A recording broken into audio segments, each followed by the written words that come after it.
Assalamualaikum warahmatullahi wabarakatuh. Selamat pagi anak-anak. Apa kabarnya hari ini? Alhamdulillah sehat semuanya ya. Nah, sebelum kita memulai pembelajaran pada pagi hari ini, alangkah baiknya kita berdoa terlebih dahulu supaya kegiatan pembelajaran kita pada pagi hari ini diberikan kelancaran. Berdoa menurut agama masing-masing, berdoa dimulai. Berdoa dicukupkan. Nah, anak-anak, adakah teman kalian yang tidak masuk pada pagi hari ini? Masuk semuanya ya? Ya, masuk semuanya. Nah, pada pagi hari ini, sebelum memulai pembelajaran, Bapak ingin berpesan kepada anak-anak semuanya bahwa kita harus mendisiplinkan diri di masa pandemi kali ini dengan cara melakukan 3M, yaitu apa saja? Ada yang tahu? Nah, benar, mencuci tangan. Yang kedua, memakai masker. Yang ketiga, menjaga jarak.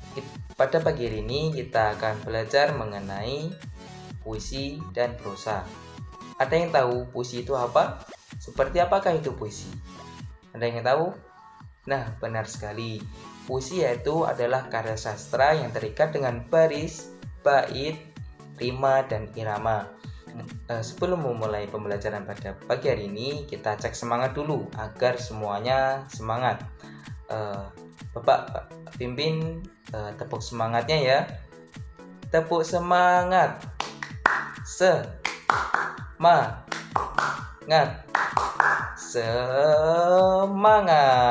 Nah, sudah semangat semuanya ya. Nah, oke, baik. Pada pagi hari ini kita akan belajar mengenai teks puisi dan prosa dengan tujuan pembelajaran, yaitu dengan membaca buku dan bahan ajar karakteristik puisi dan prosa, siswa dapat menjelaskan perbandingan perbedaan antara puisi dan prosa dengan tepat. Yang kedua, dengan identifikasi puisi, siswa dapat mengubah puisi dan prosa dengan menambah kata-kata bantu untuk mempermudah menyusun prosa dengan tepat. Nah, materi yang pertama yang akan kita bahas terlebih dahulu yaitu perbandingan karakteristik puisi dan prosa. Yang pertama, mari kita analisis karakteristik puisi terlebih dahulu. Puisi itu apa? Ada yang tahu puisi itu apa? Nah, ya benar sekali, puisi yaitu adalah karya sastra yang terikat dengan baris, bait, rima, dan irama, disusun dengan pilihan kata yang membangkitkan imajinasi. Ciri-ciri dari puisi ini antara lain yang pertama, memiliki rima dan irama. Yang kedua, terdiri dari beberapa baris dan bait. Biasanya di dalam puisi itu satu baitnya terdiri dari 4 baris. Yang ketiga, memiliki makna yang kiasan. Yang keempat, memiliki amanat. Dan yang kelima, pilihan kata imajinasi. Itu tadi adalah karakteristik dari puisi. Yang kedua yaitu kita analisis prosa. Prosa itu apa? Ada yang tahu prosa itu apa? Nah, ya benar sekali. Prosa adalah merupakan karya sastra yang disusun dalam bentuk cerita. Ciri-ciri dari prosa ini yang pertama yaitu memiliki alur cerita. Alur cerita itu biasanya ada 3. Yang pertama alur cerita maju, alur cerita mundur, dan alur cerita campuran. Yang kedua, ada tokoh dan penokohan. Yang ketiga, memiliki sudut pandang. Yang keempat, adanya latar dalam pencitraan. Dan yang kelima, memiliki amanat. Jadi, di antara puisi dan prosa ini sama-sama memiliki amanat. Nah, itu tadi karakteristik di setiap puisi dan prosa. Jadi, anak-anak sudah bisa membandingkan karakteristik puisi dengan prosa ya.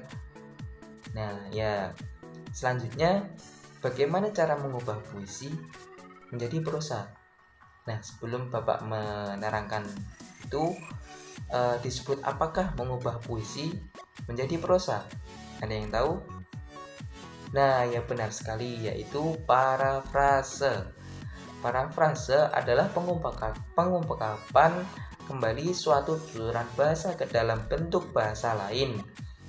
dengan bertujuan untuk memperjelas makna yang tersembunyi. Secara umum, ada dua cara yang dapat dilakukan untuk memparafrasekan puisi, yaitu yang pertama dengan menambah kata atau kalimat di antara baris puisi. Jadi kita tinggal menambahkan kalimat di antara baris-baris puisi agar baris-baris tersebut dapat tersambung menjadi sebuah cerita. Yang kedua yaitu dengan langsung menerjemahkan puisi ke dalam bentuk cerita. Nah, jadi kita harus mengetahui makna-makna yang terkandung di dalam puisi tersebut, lalu kita jadikan jadi sebuah cerita. Nah, ada 6 langkah yang dapat dilakukan siswa atau anak-anak dalam membuat parafrase. Yang pertama, membaca teks secara keseluruhan, yaitu membaca puisi. Yang kedua, menentukan pokok-pokok pikiran dari puisi. Yang ketiga, menentukan tuturan yang hendak menjadi variasinya. Yang keempat, menyusun pokok pikiran tanpa mengubah arti. Dan yang kelima, menyempurnakan pokok pikiran. Yang keenam, membentuk wacana sesuai keinginan. Nah, selanjutnya mari kita parafrasekan menjadi prosa sebuah puisi dari karangan Chairul Anwar yang berjudul Aku. Nah, di buku kalian ini sudah terdapat puisi yang berjudul Aku. Nah, silahkan anak-anak untuk cermati terlebih dahulu, baca puisi terlebih dahulu, pahami isi dan maknanya. Nanti kita parafrasekan bersama-sama. Nah, sudah dibaca semuanya?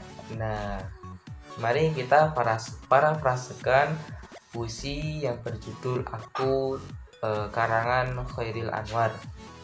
Untuk bait yang pertama yaitu, kalau sampai waktuku, ku mau tak seorang kan merayu, tidak juga dengan kau. Bagaimana parafrasenya? Mari kita analisis bersama-sama. Jadi kalau diparafrasekan menjadi seperti ini.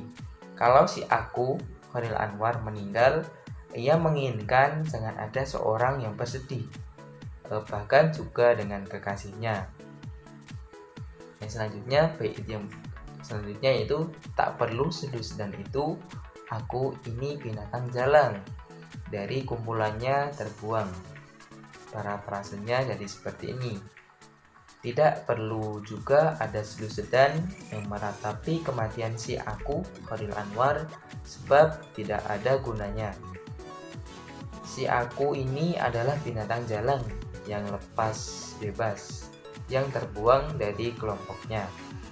Bait selanjutnya yaitu, bila peluru menembus kulitku, aku tetap menerjang luka dan bisa kubawa berlari. Parafrasenya, ia merdeka, tidak terikat oleh aturan-aturan mengikat.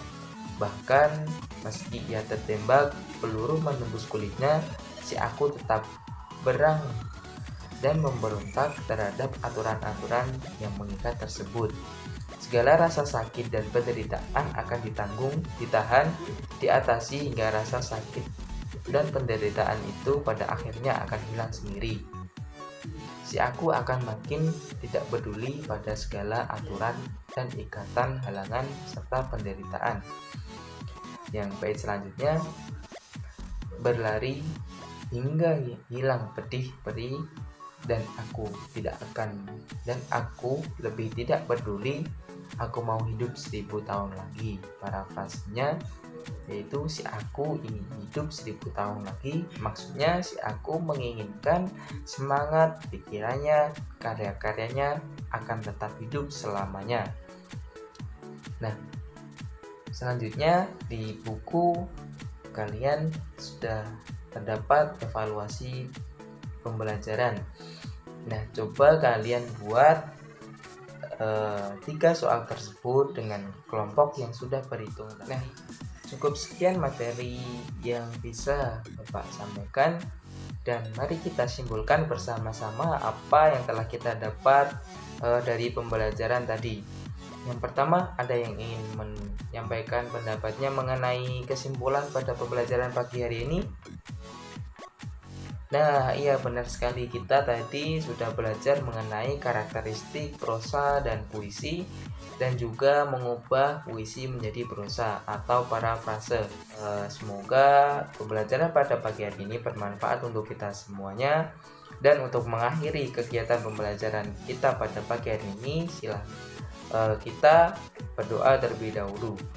Berdoa menurut agama masing-masing, berdoa dimulai. Berdoa dicukupkan. Sekian dari Bapak. Apabila ada kata atau perbuatan dari Bapak yang salah, mohon dimaafkan sebesar-besarnya. Terima kasih. Wassalamualaikum warahmatullahi wabarakatuh.